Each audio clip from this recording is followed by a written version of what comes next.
Good afternoon.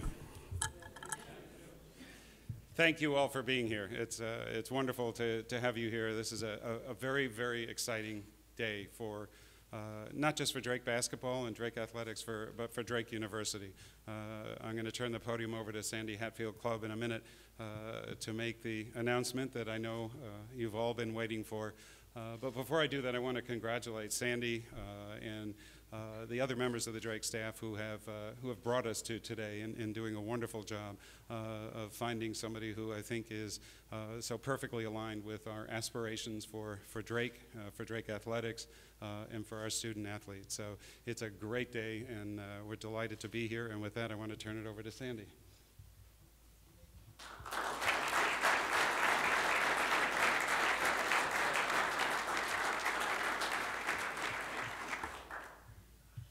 Thank you, David, and I too want to thank the members of the Drake family that have been so instrumental in helping us move this search forward in an expeditious manner. I want to say a quick thank you to Eddie Fogler, who was a partner in Fogler Consulting, who helped with this search and was able to help us attract our very top candidate for this job. This is a really big day for Drake athletics. We have a very bold vision.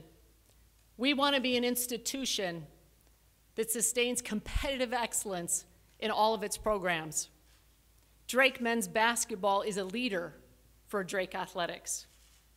We want to be a place that focuses on the holistic development of the student athlete, and we want to be a place that is run with ethics and character, and we want to serve as a source of pride and joy for this institution and for this community. We searched the entire nation to find somebody with the experience, the passion, and the desire to share in this vision and be the person to move us to the next era in Drake men's basketball.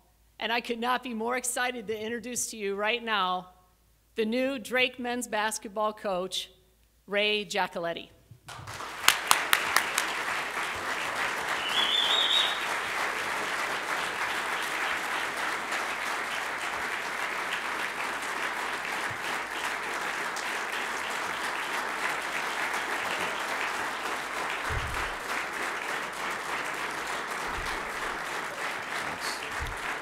I hope we're all that excited after the first loss, because there's going to be one somewhere down the road. The first thing I'd like to do is to thank President Maxwell for this great opportunity, and also Sandy Hatfield Clubb, who I've gotten to know over the last week and have unbelievable passion for Drake University.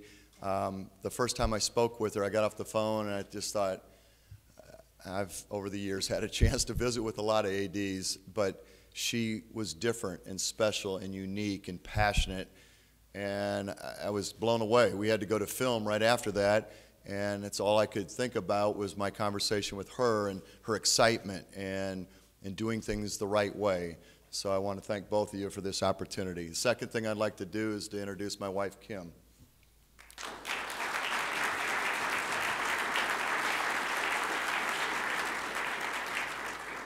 This is a great opportunity for us to lead Drake basketball at this point in time. I was raised on Missouri Valley Conference basketball. I remember sitting in the rafters at Robertson Memorial Fieldhouse in Peoria, Illinois, since I was a little boy. Watched great teams come through there, great Drake teams. Lewis Lloyd is a guy I remember vividly. And so it's always been in my mind to have the opportunity to get back to the Midwest. And this is one that meets who we are at this point as far as where I'm at, my coaching career, as far as my development as a head coach, the last 6 years, having a chance to be at one of the most successful programs in the country and watching how they were able to do it, and to put all that together and hopefully bring that to Drake and to inject, to be the best Drake can be. Not try to be Gonzaga or not try to be somebody else, but let's be the best Drake can be. I'm 50 years old. you're getting the best, 28 years of college experience, and I couldn't say that, maybe 10 years ago, but you're getting the best coach in person from me that you possibly can at this point. I've been very fortunate to be a head coach for 10 years, be an assistant before that, but the last 6, I think, truly opened my eyes up as far as what it means to be a student athlete, to do it the correct way with character, work ethic, and it's the same morals and values that I know Drake basketball envisions. So with that partnership, I'm excited and looking forward to getting started. And the most important thing right now is these players. These players are, for the last couple weeks, have been searching for some leadership, and the first thing I want to do is have a chance to meet with them and hopefully get started on the right foot with a plan and that first brick in the foundation to help us take that next step here in the spring. One other thing before I open it up is I had a unique experience to, in the middle of your career, whether you're a lawyer or doctor or whatever you are, you get very few chances to learn again.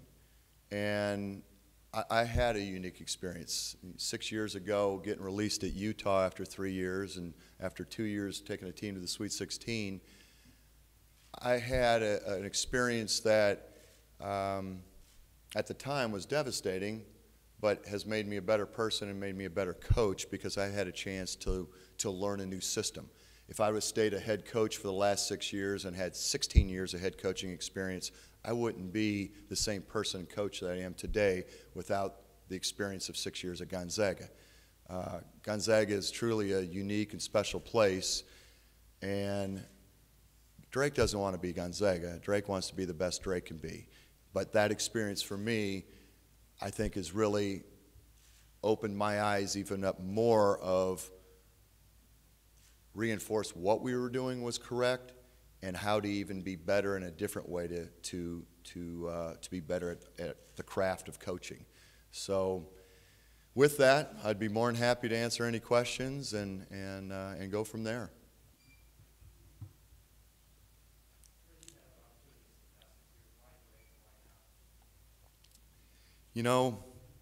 Not to sound arrogant, when I went to Gonzaga, Mark is one of my best friends. I wasn't going to leave in the first 2 years.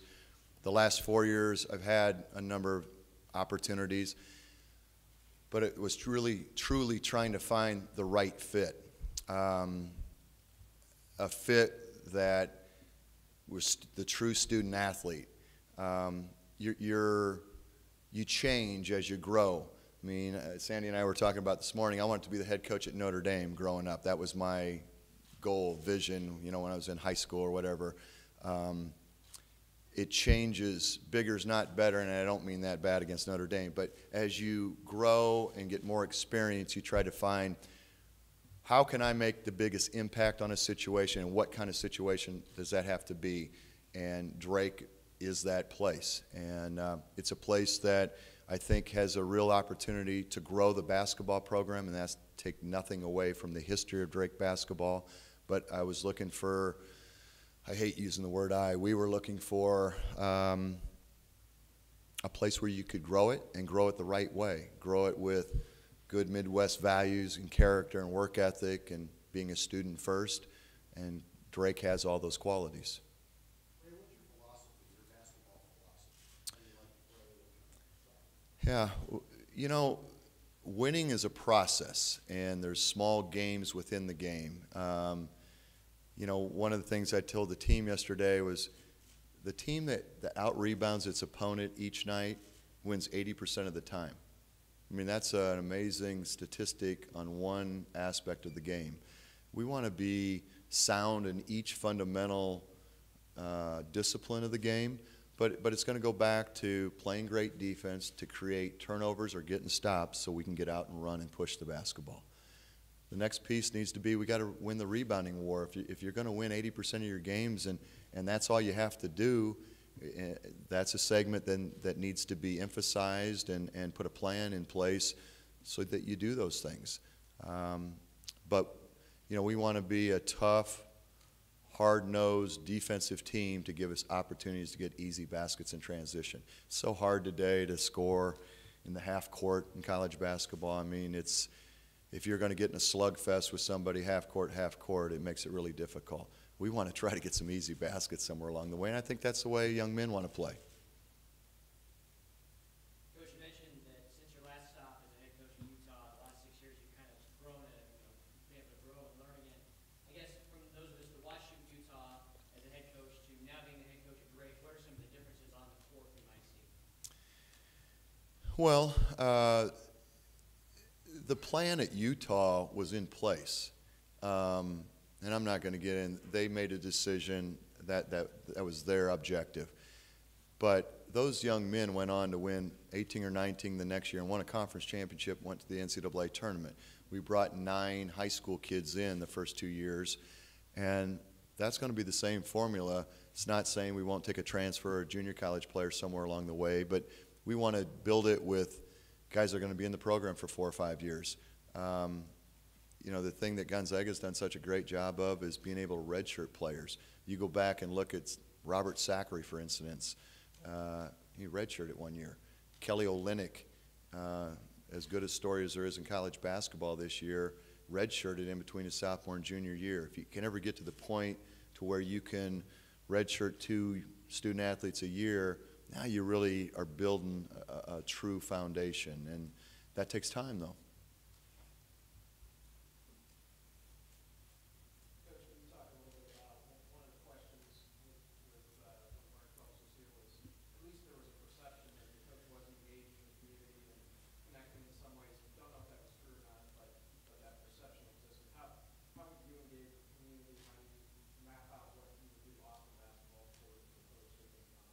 Yeah, I'm going to try to be, my wife and I are going to try to be as visible as possible and make ourselves, endear ourselves to the community of Des Moines. This is their basketball team, you know, and we want to be an integral part of this community, and whether it be speaking or whatever it may be in the community, we want to be a viable part. You know, we need to be able to go out and get people excited again about Drake basketball and tell the story. You know, the university's made an unbelievable commitment with the practice facility and the plans and what the next step in helping the program take, I think, solve some practice issues. But, you know, there's other pieces of that that we need to get people excited. Get people excited in Des Moines, get people excited at the university, create a home court atmosphere and environment. And those things all fall on the head coach to try to spearhead those.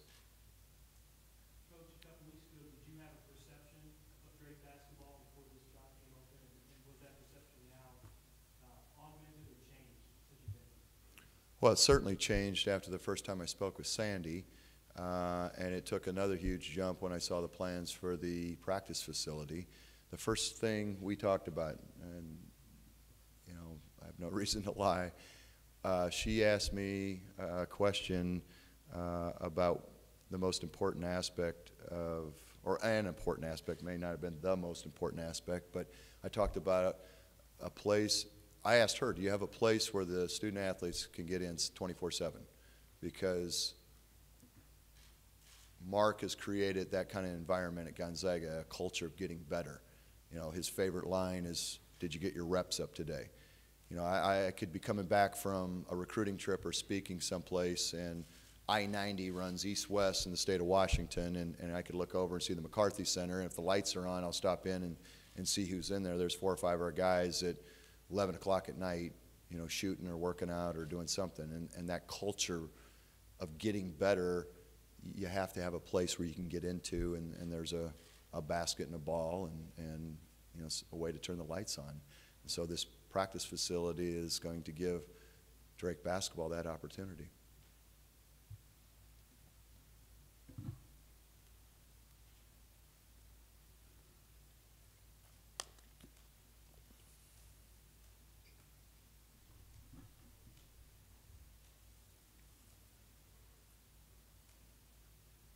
Anybody else? Question for Coach? I had a question, Coach. Yep. How do you plan on engaging the rest of the student body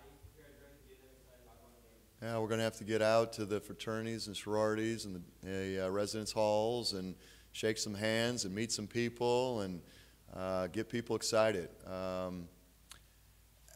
don't want to keep going back to Gonzaga, but there's a reason why in 9 years they've lost 8 games at home. I mean, it's the environment that the students bring. It must be worth 12 to 14 points a night.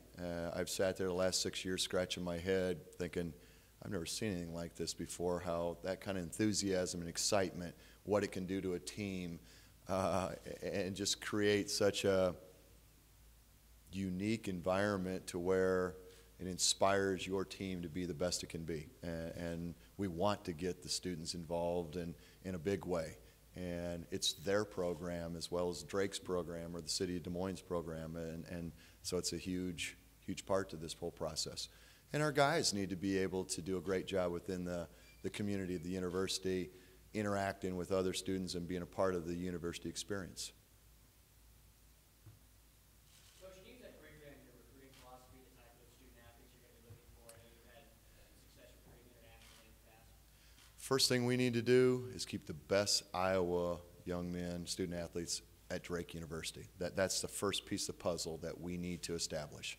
I think that's as important a piece as there is, making new relationships or reacquainting myself with the high school coaches of the state, the AAU coaches, and make that a priority. And then you then start to branch a little bit, getting into Minnesota, you know, the Chicagoland area, Wisconsin, because I think the Midwest has the right values and character that we're looking for in our program. And but that needs to be the first step, is making a huge impact within the state.